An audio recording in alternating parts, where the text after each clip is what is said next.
پورا پورا پیراگراف جو ہے وہ حضرت ایک دفعہ سنتے، ہاں جی اب یہاں پر کیا ہے، یہاں پر یہ ان کے سامنے پڑھا جاتا، اور پھر اس کے بعد حضرت جو ہے وہ ٹرانسلیٹ، ایسا نہیں پوچھتے اب اس لائن کی بات کون سی لائن ہے، نہیں پورا پوچھ لیا اور پھر پورا لکھوا دیا. یہ حضرت کی کیا کہنے مفتی صاحب، اللہ آپ کو جزائے خیر عطا فرمائے. کمال، آپ نے جو علوم کی فہرست بتائی ہے، میں نے کہا یہ تو ٹائٹل ہے، اور حضرت کو اس پر مہارت تھی ان تمام علوم پر، امامت کے درجے پر تھے. سبحان اللہ. علامہ عامر اخلاق شامی صاحب، حضور آپ نے تو کئی اسفار کیے ہیں حضور تاج الشریعہ کے ساتھ رحمۃ اللہ تعالیٰ علیہ. میں چاہوں گا آپ خاص طور پر ارشاد فرمائیں کہ اعلیٰ حضرت امام اہل سنت کے بعد عرب دنیا میں حضور تاج الشریعہ نے کیسے اپنے جد اعلیٰ کے نام اور کام کو زندہ رکھا؟ سب سے پہلے تو یہ ہے کہ شاہ صاحب نے اور مفتی صاحب نے جو گفتگو کی ہے، آپ یقین کریں کہ مجھے سننے میں زیادہ مزہ آ رہا ہے. میں آپ کو حقیقت بتا رہا ہوں. اللہ، یہ جو ابھی مفتی صاحب میرے مرشد کے علوم گنوا رہے تھے تو ان کا چہرہ میرے سامنے ہے، اور وہ جو ایک کیفیت کہ جو مرشد سے محبت کی رہی ہے، تو مجھے سننے میں جو لطف آ رہا ہے میں کیا اس کو بیان کروں. قرآن مجید میں رب کریم نے فرمایا ان الذین آمنوا وعملوا الصالحات سیجعل لهم الرحمن ودا، کہ بے شک وہ لوگ کہ جو ایمان لائے اور نیک عمل کیے تو اللہ ان کی محبت لوگوں کے دلوں میں ڈال دیتا ہے. حضور تاج الشریعہ تشریف لائے، جمعۃ المبارک کا دن تھا، اور اتنے قریب سے اپنے مرشد کے ساتھ رہنے کا جو شرف حاصل ہوا وہ سرزمین انبیاء ملک شام میں ملا مجھے. تو 2-3 مرتبہ ایسا ہوا کہ حضرت کی بارگاہ میں میری اہلیہ بھی حضرت سے بیعت ہیں اور وہ ملک شام سے ہیں. تو اس وقت تو حضرت کی جو مریدین اور خلفاء کی جو ملک شام میں تعداد ہے وہ سینکڑوں سے بڑھ کر اب ہزاروں میں چلی جائے. اتنے وہاں پر عرب میں لوگ آپ سے مرید بھی اور آپ کے خلفاء بھی. اللہ. تو جمعۃ المبارک کی صبح حضرت تشریف لائے، اور جمعرات کے دن میں نے شاہ صاحب وہاں پر ملک شام کے علماء، ان کو میں نے دعوت دی جمعرات کو. اب اس پروگرام کی دعوت بھی تقریباً 4-5 دن پہلے مجھے ملی ہے. تو ایک دن پہلے اگر آپ کسی کو دعوت دیں وہ کہے گا اب تم کو یاد آ رہا ہے. وہ بھی شام کو جب مجھے کنفرم ہو گیا کہ حضرت بریلی شریف سے دبئی پہنچ چکے ہیں، تو اس لیے کہ پہلے بھی یہ ہوا تھا کہ دعوت دے دی اور اس کے بعد پھر حضرت کی مصروفیات کے پیش نظر حضرت تشریف نہ لا سکے. تو میں نے اس دفعہ یہ سوچا کہ حضرت جب بریلی شریف سے دبئی یا کہیں پہنچ جائیں گے پھر میں دعوت دوں گا. تو شام میں ساری چیزیں تیار تھیں، علماء کرام کو دعوت دے دی. دوسرے دن اب مجھے یہ تھا کہ ایک دن پہلے دعوت دیا، مفتی دمشق ہیں تو مفتی شام ہیں تو فلاں ہیں، تو وہ اب جنہوں نے ہدایہ شریف کی شرح کی ہے، ہدایہ شریف کی شرح جنہوں نے کی ہے ایسے علماء، شیخ عدنان درویش، اور اسی طرح سے جو اکابر علماء کرام، مجمع شیخ احمد کفتارو کے پرنسپل ڈاکٹر صلاح الدین کفتارو، یہ مفتی اعظم شام کے بیٹے ہیں. اس کے علاوہ شیخ عبدالعزیز خطیب حسنی جو ہمیشہ تشریف لاتے ہیں جی، اور ابھی انشاءاللہ 15 جون کو پھر تشریف لا رہے ہیں. 2 ہفتے کے بعد انشاءاللہ حضرت تشریف لا رہے ہیں. تو یہ اکابر علماء کرام، شاہ صاحب وہاں پر ایک خاندان ہے، اور اس خاندان کے علماء کو یہ جو ہے ملکہ حاصل ہے کہ وہ انساب کا علم رکھتے ہیں. ماشاءاللہ. تو وہ انساب کا علم رکھنے والے جیسے آل کتانی، کہ جن کے دادا کا جو تقریر ہے، دادا کی سیدنا شیخ جعفر علی الکتانی، الدولت المکیہ بالمادۃ الغیبیہ پر ان کی تقریر ہے. تو ان کے خاندان کے جو پڑ پوتے ہیں ابو الخیر محمد علی کتانی، وہ بھی موجود تھے وہاں پر. تو یہ سارے علماء کرام اس دن وہاں پر تشریف لائے. تو مجھے بڑی حیرت ہوئی کہ اتنی جو ہے وہ کم وقت میں اور اتنے علماء کرام کا آ جانا. جو کاؤنٹنگ ہم نے کی تھی وہ تقریباً 114 علماء کرام، مفسر، محدث، فقہا. اور یہ میں ان علماء کی بات کر رہا ہوں کہ جیسے حضرت نے فرمایا نا مفتی صاحب نے کہ علم میراث، علم فرائض جو ہے وہ آدھا علم ہے. تو وہاں پر ایسے علماء موجود تھے کہ جن کے علم فرائض، میراث پر لکھی ہوئی کتابیں دنیا کی یونیورسٹیوں میں ٹرانسلیٹ کرا کے پڑھائی جاتی ہیں. اچھا، وہ علماء وہاں پر موجود تھے. مرجع علماء ہیں. جی جی جی، یہ سارے اکابر علماء کرام وہاں پر موجود تھے. سب سے آخر میں اس بات کے گواہ ہمارے شیخ ابو القاسم ضیائی صاحب بھی، وہ بھی وہاں پر موجود تھے. تو اچھا وہ تو ہے نا، میں نے جو آیت پڑھی کہ اللہ ان کی محبت لوگوں کے دلوں میں ڈال دیتا ہے. حضرت تشریف لائے تو میں نے اجازت لی تھی وہاں پر گورنمنٹ سے کہ ہمیں ایئرپورٹ کا جو ایک ہوتا ہے VIP روم ہوتا ہے، تو اس کے لیے اجازت یہ ملی تھی کہ میں دمشق سے میں آؤں گا اندر، اور وہاں سے صرف میرے مرشد تشریف لائیں گے. ٹھیک ہے. تو جس کو VIP لانچ کہتے ہیں. تو انہوں نے وی آئی پی لانچ نہیں بلکہ ہمیں وہ لانچ دیا جو ان کے پریسیڈنٹ کے لیے تھا. اچھا میں آپ کو حقیقت بتا رہا ہوں, میں نے تو وی آئی پی لانچ کے لیے بات کی تھی, لیکن جب میں وہاں پہنچا تو پتا چلا کہ نہیں جناب, پریسیڈنٹ صاحب والا جو روم ہے وہ حضرت کے لیے تھا. واہ واہ واہ. یہاں سے حضرت کے لیے جو دمشق میں طلبہ تھے اور علماء تھے تو تقریباً کوئی 50 سے 60 یہاں سے اندر داخل ہوئے ایئرپورٹ میں, اور وہاں سے حضرت کے ساتھ جو پورا وفد آیا تھا وہ بھی اسی کمرے میں. لگ ایسا رہا تھا کہ یہ دمشق ایئرپورٹ میرے مرشد کی جاگیر ہے. بھائی کیا کہنے, واہ واہ. بالکل ایسے ہی یہ منظر جو میں بیان کر رہا ہوں یہ اس کے متعدد گواہ. اس کے بعد وہاں پر ایک معاملہ یہ ہوا کہ لنکا کا ایک شخص تھا جس کو ہم سری لنکا کہتے ہیں, وہ پیچھے پڑا ہوا ہے, مجھ کو آنا ہے مجھ کو آنا ہے. میں جب بھی پاسپورٹ اس کا تو ویزے کے لیے وہ اس کو ریفیوز کر دیں. اس نے پھر ٹکٹ کو ایسا بنایا کہ میں یہاں آؤں گا, اگر آنے دیا تو ٹھیک ہے, نہیں تو پھر میں یہیں سے واپس ہو کے دبئی, اور دبئی سے میں چلا جاؤں گا.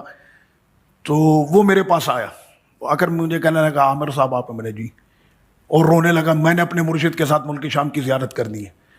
تو میں نے کہا ٹھیک ہے حضرت سے عرض کرو. اب وہ حضرت کے قدموں میں بیٹھ کر کہتا ہے کہ حضرت آپ کہیں نا عامر بھائی کو میرا ویزا لگوا دیں. 2 مرتبہ میں اس ویزے کو امیگریشن میں دے چکا ہوں, دونوں مرتبہ ریفیوز ہوا ہے کہ ہم نہیں دے سکتے اس کو ویزا. جمعے کا دن ہے, ایئرپورٹ پر کوئی بھی بڑا افسر نہیں ہے جس کے پاس اتھارٹی ہو. حضرت نے فرمایا کہ عامر صاحب, عامر اس طرح سے کچھ, عامر جائیے اور جا کر ان کا ویزا لگوا دیں. تو میں لے کر گیا تو وہاں پر کلرک بیٹھا ہوا ہے جس کے پاس اتھارٹی بھی نہیں ہے. اس کو میں نے پاسپورٹ دیا, اس نے اسٹیمپ لگائی, انٹری کی, نیچے عربی میں لکھ دیا 4 دن کی اجازت ہے, کیونکہ حضور کا وہاں پر قیام 4 دن کا تھا. اللہ اکبر. میں وہاں سے واپس آیا تو حضرت نے فرمایا ہو گیا. میں نے جو حضور ہو گیا کام. اچھا یہ صبح میں حضرت تشریف لائے. کلرک کو پتا تھی کہ حضرت کا بھی 4 دن کا قیام ہے؟ نہیں اس کو نہیں پتا, کچھ نہیں پتا, اس کو تھوڑی پتا ہے. واہ واہ واہ واہ. اس کے پاس تو اتھارٹی بھی نہیں ہے ویزا دینے کی. دفتری آدمی ہو تو دفتری آدمی. ہاں وہ کلرک تھوڑی دے سکتا ہے, جرنل کا کام ہوتا ہے, جرنل ویزا دیتا ہے, کلرک کا کام نہیں ہوتا. واہ واہ واہ. اور جمعے کا دن وہاں چھٹی ہوتی ہے جمعے کو. بہت اچھے, واہ. تو صبح حضرت تشریف لائے کو 10 بجے کے وقت دمشق, اور رات میں مغرب کے بعد حضرت کی جو ہے وہ نشست تھی علماء کرام کے ساتھ. تو 114 کے قریب میں نے بتایا نا کہ آپ کے علماء کرام. آخر میں تشریف لائے مفتی دمشق, فقہ حنفی کے بہت بڑے عالم مفتی دمشق, ڈاکٹر عبد الفتاح البزم. ڈاکٹر عبد الفتاح البزم, میں نے شاہ صاحب ایسے روب والا شخص میں نے نہیں دیکھا. یعنی علماء کرام کے اندر جو روب ہے ان کا, اور ان کا انٹرنیشنل یونیورسٹی ہے مجمع الفتح الاسلامی کے نام سے. تو ہمارے یہ جتنے بھی شامی آپ کو پاکستان میں نظر آتے ہیں, ہندوستان میں نظر آتے ہیں, جن کے نام کے ساتھ شامی لگتا ہے, یہ سارے اسی ادارے کے پڑھے ہوئے ہیں. صحیح. تو انہوں نے مجھے فون کیا. پہلی بات تو یہ ہے کہ یہ ان کی بارگاہ میں شاید توہین ہی ہوگا کہ ایک دن پہلے میں نے ان کو دعوت دی ہے. انہوں نے مجھے مغرب کے وقت فون کیا اور فرمایا کہ مرشد آ گئے آپ کے. میں نے جی حضرت تشریف لے آئے. کہاں پر ہے حضرت؟ میں نے کہا فلاں جگہ پر. بی بی سیدہ زینب پاک رضی اللہ عنہا کا جو مزار شریف ہے بالکل اس سے متصل حضرت کی جو ہے وہ رہائش تھی. واہ واہ. سبحان. وہ ایک فارم ہاؤس تھا, اس میں حضرت. تو مفتی دمشق تشریف لائے. مجھے حیرت ہے کہ جمعے کے دن یہ تشریف لیا ہے, وہ بھی اس علاقے میں. اچھا وہاں پر شاہ صاحب یہ ایئرپورٹ کا راستہ ہے, تو ایئرپورٹ کے راستے میں ویسے بھی سناٹا ہوتا ہے. تو حضرت کی آمد سے ایک شخصیت کو تو آپ بھی جانتے ہیں, شیخ سید صباح, جو سیدنا امام موسیٰ کاظم رضی اللہ عنہ کے مزار شریف اور آپ کے خاندان سے ہیں, اور بغداد شریف میں جو آپ کے امام ابو یوسف رضی اللہ عنہ کے مزار شریف کی متولی شیخ سید صباح. جی. یہ 2 دن کے بعد اچانک رات میں تشریف لائے. ہم حضور کے قدموں میں بیٹھے ہوئے تھے, تو دروازہ کھولا, کسی نے دیکھا تو سید صباح اور آتے مجھے کہا شیخ عامر انا زعلان منک, میں تم سے ناراض ہوں. میں نے کہا حضور, کہنا اللہ کے ولی آئے اور تم مجھے بتا بھی نہیں رہے. اللہ. تو میں نے کہا کہ حضرت اچھا میں صرف اس وجہ سے ڈر رہا تھا, مرشد ہمارے ہندی جنسیہ, نیشنلٹی ہندی, میں پاکستانی. حضرت کے ساتھ آنے والی تقریباً 5 سے 6 نیشنلٹیاں اور تھیں. بیٹھے ہم شام میں, شیخ صباح کا پاسپورٹ عراقی. تو میں نے کہا ان کو دعوت دینے سے کہ ایسا نہ ہو کوئی سرکاری معاملات ہو جائے, اس وجہ سے میں نہیں. تو وہ فرمانے لگے کہ مجھے کسی نے دعوت نہیں دی ہے, میں یہاں سے گزر رہا تھا, رات یہاں پر اتنی اندھیرا ہوتا ہے, وہ فارم ہاؤس کا علاقہ ہے, تو وہاں پر کتنا اندھیرا ہوتا ہے فارم ہاؤس کے ایریے جو. تو کہنا میں یہاں سے گزر رہا تھا تو میں نے دیکھا کہ آسمان سے کوئی نور کی ایسے بارش ہو رہی ہے اس گھر پہ. اللہ تو وہ نور کی بارش دیکھ کر میرے دل نے کہا کہ مانو نہ مانو یہاں پر کوئی اللہ کا ولی آیا ہوا ہے. میں یہ دیکھنے کے لیے آیا ہوں, مجھے نہیں پتا تھا کہ حضور تاج الشریعہ یہاں تشریف لائے. ہائے ہائے ہائے ہائے ہائے. تو حضرت کی وہاں پر جو گفتگو رہی, پھر وہ سارے علماء کرام وہاں پر موجود تھے. مفتی دمشق جب تشریف لائے تو ایک طرف میں اور ایک طرف شیخ ابو القاسم بھائی, ہم دونوں ایسے چل رہے تھے. تو حضرت ایسے صوفے پر جلوہ گر تھے اور گفتگو حضرت کی علماء کرام سے چل رہی تھی, سوال جواب کا سلسلہ چل رہا تھا. اور میں بھی ایک اس پر بات بتاؤں گا کہ حضور سے سوال جواب کا سلسلہ ہوتا کیسے. تو حضرت ایسے تھے, تو یہاں پر وہ کھدرا سا فرش ہے, تو مفتی دمشق کے بڑے بڑے شام کے علماء کرام وہ اتنا جھک جھک کے ان سے ہاتھ چومتے ہیں. تو آج میں نے پہلی مرتبہ دیکھا تھا زندگی میں, اپنی پہلی مرتبہ, کہ مفتی دمشق کہ جن کا جبہ اور قبہ بھی جو ہوتا ہے وہ ہزاروں لاکھوں کا ہوتا ہے, تو اور اپنے اس کھدرے فرش پر گھٹنوں کو ٹیک کر میرے مرشد کے ہاتھ چوم رہے تھے. یہ میں نے دیکھا. یعنی ابھی کوئی وہی والی بات ہے, سیجعل لہم الرحمن ودا, اللہ تعالیٰ ان کے روب کو, ان کی محبت کو لوگوں کے دلوں میں ڈال دیتا ہے. حضور تاج الشریعہ میرے مرشد کریم نے پھر وہاں پر گفتگو کے بعد آخر میں حضرت نے اپنے کلام پڑھا, اللہ اللہ اللہ مالی رب اللہ. اس کا آخری جو مقطع ہے شاہ صاحب, اس میں ہے ھذا اختر ادناکم ربی احسن مثواہ.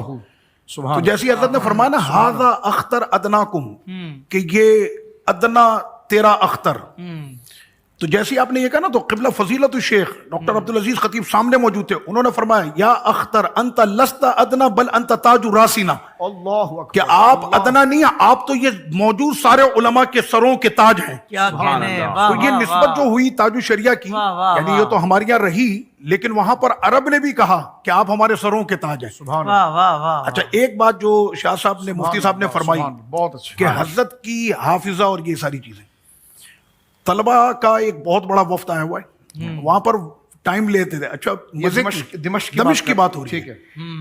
اب اتنے بڑے بڑے علماء کرام, مفتی دمشق اور یہ جو ایک مرتبہ مل لیتا, یعنی جن سے مجھے خواہش ہوتی کہ یار یہ میرا فون اٹھا لے تو میرے لیے شرف ہے, وہ مجھ کو فون کرتے ہیں. آپ کے مرشد سے 5 منٹ کی ملاقات کا کل کوئی ٹائم مل سکتا ہے؟ یہ میں آپ کو حقیقت بتا رہا ہوں. اچھا, یہ تو رہا سلسلہ. اس کے بعد پھر یہ کہ طلبہ اکرام کے ساتھ حضرت کی ایک نشست تھی, تقریباً 40 سے 45 ملک کے طلبہ تھے وہاں پر. حضرت سے اگر انگریزی میں سوال ہو تو جواب انگریزی میں, حضرت سے عربی میں سوال ہو تو عربی میں, 2 زبانوں پہ بات چیت چل رہی تھی, عربی اور انگریزی. شیخ ابو الہدا یعقوبی بہت بڑا نام ہے, سید سادات ہیں, بہت بڑا نام ہے. مغرب سے آپ کا تعلق ہے, موروکو سے, اور شیخ ابو الہدا یعقوبی کا پورے عرب میں بہت بڑا نام ہے. تو حضرت ان سے ملاقات کے لیے ان کے یہاں تشریف لے گئے تھے, اور ابھی تک ان کے جتنے بھی مسائل ہوتے ہیں, بڑے بڑے اہم مسئلے کے, جس کے اندر علماء شام سے بھی شاید ان کو اطمینان نہ ہو, تو حضور تاج الشریعہ سے پھر ان کو اطمینان ہوتا ہے. اللہم صلی اللہ. شیخ ابو الہدا یعقوبی کی میں بات کر رہا ہوں. تو شیخ ابو الہدا یعقوبی صاحب سے جب گفتگو حضرت فرما رہے تھے, تو میں وہی قدموں میں بیٹھا ہوا تھا حضرت کے.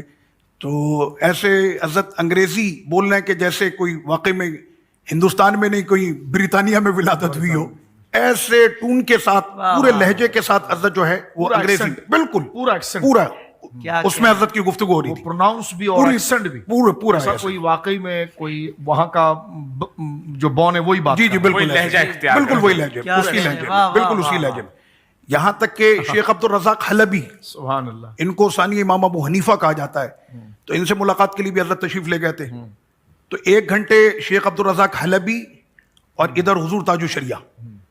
اچھا, یہ ایک بات میں یہاں پر ضمن عرض کر دوں کہ شیخ عبد الرزاق حلبی, اس لیے سننے والے دیکھنے والے مجھے سن بھی رہے, دیکھ بھی رہے, شیخ عبد الرزاق حلبی حنفیوں کے اتنے بڑے فقی مانے جاتے ہیں دمشق میں, کہ دمشق کی جو سب سے بڑی مسجد ہے اموی, آپ اس مسجد کے نہ صرف امام رہے, خطیب رہے, بلکہ آپ اس مسجد کے چابی بردار, کنجی بردار آپ رہے.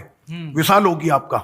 اس وقت ملک شام میں اکابر جو علماء کرام ہیں, چاہے مفتی دمشق کو, مفتی اعظم و فلاح, یہ سارے کہیں نہ کہیں سے شاگرد ہیں آپ کے, اور اتنے بڑے عاشق رسول کے بیٹھے بیٹھے ملاد شریف شروع کر دیں.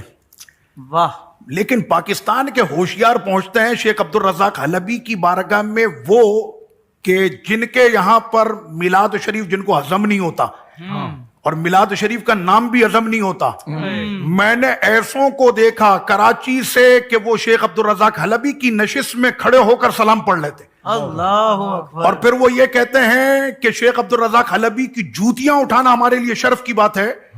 تو الحمدللہ جب میرے مرشد تشریف لائے تو شیخ عبدالرزاق حلبی بھی خاموش, ادھر مرشد کریم بھی, دونوں ایسے تخت پر جو ہے جلوگر ہیں, اور نیچے مفتی دمشق بیٹھے ہوئے ہیں, اللہ اکبر. مفسر قرآن بیٹھے ہوئے ہیں, اللہ شارع ہدایہ شریف وہ نیچے بیٹھے ہوئے ہیں. اللہ. کیا کہنے. ہم لوگ ایسے نیچے بیٹھے ہوئے تھے, 1-1.25 گھنٹے تک دونوں بزرگ خاموش بیٹھے رہے. کیا گفتگو ہوئی ہمیں نہیں پتا, لیکن گفتگو ہوئی ضرور تھی, اللہ اکبر. لیکن یہ دلوں کی گفتگو تھی. اللہ اکبر. اور حضور تاج الشریعہ کے جب ملک شام سے آپ تشریف لے گئے, مجھے حضرت نے بڑی دعائیں دی, اور میں تو کہتا ہوں یہ میرے مرشد کی دعاؤں کا صدقہ ہے کہ اس وقت میرے بچے اور پورے پاکستان کے بچے اس وقت بھی دمشق میں تعلیم حاصل کر رہے ہیں. واہ واہ واہ. یعنی ہمارے تقریباً 36 بچے ملک شام میں زیر تعلیم ہیں ماشاء اس وقت بھی. میرا بیٹا پڑھ رہا ہے, اس کے علاوہ پاکستان کے اکابر علماء کرام کے صاحبزادے وہ وہاں پر پڑھ رہے ہیں. اور ساتھ میں یہ بھی عرض کر دوں کہ 1 جون کو پورے پاکستان سے علماء کرام کا وفد, تقریباً 28 علماء کرام ہیں پورے پاکستان سے کہ جو دمشق جا رہے ہیں. یہ سارا فیضان میرے مرشد کا ہے. واہ واہ واہ. وہ طلبہ کی جو بات تھی, وہاں پر سوالات کا سلسلہ شروع ہوا, تو میں نے دیکھا روس کے کچھ طلبہ تھے نا ایسے سائیڈ میں کھڑے ہوئے تھے, 7 جون کو تو تو وہ سائیڈ میں کھڑے ہوئے اور بڑے عجیب سے نا اسٹائل سے وہ ایسے حضرت کی طرف دیکھ رہے ہیں. میں نے کہا یہ حضرت کو اس انداز میں دیکھ رہے ہیں. سبحان اللہ. تو وہاں پر ایک تھے موروکو کے. اچھا, وہ موروکو والا جو تھا وہ ہمارے عقیدے کا نہیں ہے. اس نے آ کر وہاں پر کی کوئی خباثت, سوال بھیجا حضور تاج الشریعہ کی بارگاہ میں. شاہ صاحب آپ دیکھیں کہ حضرت ایک تو ہے نا علم, یاد دہانی, ذاکرہ, قوت حافظہ, یہ ساری چیزیں, معاملہ فہمی, کیا بات ہے. کہ کس وقت میں کیسی گفتگو کرنی. واہ واہ. تو اس وقت میں کیا ہوا کہ حضرت کی بارگاہ میں سوال یہ آیا کہ ابن تیمیہ کے بارے میں آپ کی کیا رائے. اب ہم میں سے آپ کو کسی کو بھی ملے ابن تیمیہ کے بارے میں کیا رائے ہے تو پھر ہم اپنے اپنے مزاج سے ہم گفتگو کریں گے. عرب کے اندر ابن تیمیہ کا ایک بڑا نام بنایا ہوا ہے, اس کو شیخ الاسلام کہتے ہیں. وہ کہتے ہیں ٹھیک ہے اس کے معاملات یہ تھے, وہ دال ہے, وہ مدل ہے, وہ فلاں ہے, لیکن علم کا بہت بڑا جو ہے نا وہ زیر بخار تھا. یہ حضور تاج الشریعہ کی بارگاہ میں اس نے جان کر یہ سوال پیش کیا کہ حضرت ابھی اس کی کھچائی کریں گے, اور جو حضرت کا جو ایک یہاں پر لوگوں کے دلوں کے اندر محبت کا یہ جال جو ایک بنا ہے یہ ٹوٹ جائے گا. اس نے مکاری کی اور جان کر یہ سوال بھیجا. اب مرشد کریم کا جواب سنیں, کتنے پیارے انداز میں حضرت نے بڑے تحمل کے ساتھ جواب دیا. فرمایا کہ ابن تیمیہ یہ حوران کا رہنے والا تھا. حوران وہیں قریب میں جہاں پر امام نووی رحمۃ اللہ علیہ کا مزار ہے, نوا کے قریب حوران ہے. تو فرمایا کہ یہ حوران کے رہنے والے تھے. شام کے فلاں عالم نے ان کو گمراہ لکھا, شام کے فلاں عالم نے فلاں کتاب میں اس کو جو ہے وہ خارج اسلام لکھا, شام کے فلاں عالم نے فلاں کتاب میں اس کو خارج, اس کو جو ہے گستاخ رسول لکھا, اس نے گستاخ, ایسے اپنا کوئی بھی نہیں, انہی کے ملک انہی کے علماء سے حضرت نے اسی کا کام پورا کر دیا. کیا کہنے. واہ کہ واہ. کوئی اب بولنے والا بول ہی نہیں سکتا کہ بھائی میں تھوڑی کہہ رہا ہوں یہ آپ کے ملک کے شام کے علماء نے یہ بات کہی. تو وہ رشین جو طلبہ تھے وہ آئے, مجھے کہنے لگے کہ ہمارا یہ دوست ہے, وہ درد سر والی بات ہو رہی ہے, واہ واہ واہ. یہ ہمارا دوست ہے, پیدائشی اس کے سر میں درد ہے. اچھا. ہاں, تو میں نے کہا اچھا, وہ ان کا جو اسٹائل تھا نا وہ مجھے اچھا نہیں لگ رہا تھا. وہ ہوتے بھی 6.5 فٹ کے رشین, اور کھڑے ہوئے بھی ایسے نا کوئی جیسے تنقید اور طنز کی نظر سے حضرت کی جانب دیکھ رہا ہوں. تو میں نے کہا حضرت ابھی یہاں پر موجود تھے, اس ٹائم پر تم آتے, تم اب آ رہے ہو. کہنا آپ پوچھ لیں, اگر اجازت مل جائے تو ہم اپنے اس ساتھی کو دم کرانا چاہ رہے ہیں. میں کمرے میں گیا تو حضرت ایسی اس وقت جو ہے یعنی 3-4 گھنٹے گفتگو کرنے کے بعد بھی حضرت بالکل اسٹمنا ویسے ہی. میں نے حضرت کی بارگاہ میں عرض کی کہ حضور ایسا معاملہ ہے, فرما بلاؤ اس کو. تو وہ رشین آ کر جو ہے وہ حضرت کے قدموں میں ایسے بیٹھ گیا. تو حضرت نے ایسے دونوں ہاتھوں کو اس کے سر پر رکھا اور پڑھنا شروع کیا. شاہ صاحب یقین کریں کہ ابھی کوئی منٹ یا اس سے کم یا اس سے زیادہ ایسی ہوا ہوگا کہ وہ رشین زبان میں یہ کہتا ہے کہ میرے سر کا درد چلا گیا. یہ وہ درد تھا جو اس کو پیدائشی تھا, سارے علاج کے بعد بھی نہیں ختم ہوا تھا. آج حضرت کی ہاتھ رکھنے کی برکت تھی کہ درد چلا گیا. واہ واہ واہ. سبحان اور وہ اللہ, لوگ کہ سبحان جو اللہ. اب تک حضور کو ایک تنقیدی نظر سے دیکھ رہے تھے, حضرت کے ہاتھ کو تھام کر یہ وہیں پر حضرت کے مرید ہوئے. پھر اللہ سبحان الحمدللہ.